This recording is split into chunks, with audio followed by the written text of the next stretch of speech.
So these 10 different sets of different laptop charging pins. So each one is detachable. You can detach them. So we have for Lenovo Square, Lenovo round mount, HP, and the rest. So it comes with this cable. This cable is the length of the cable is 1.5 meter. So this is Type C to DC. So if you want to charge a HP laptop, you can just detach the HP pin or detach the one that is for your laptop, then plug in here and plug this to your. It can be your charger, your power bank or power station that has a Type C output. So for this particular laptop now, to charge it, this is the right pin for the laptop.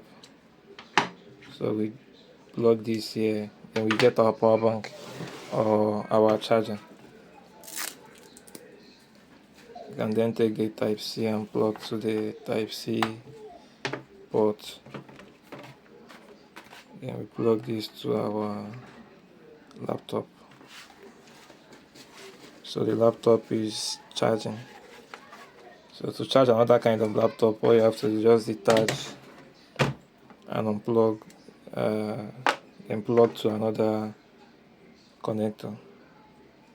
That's it. So it comes like this.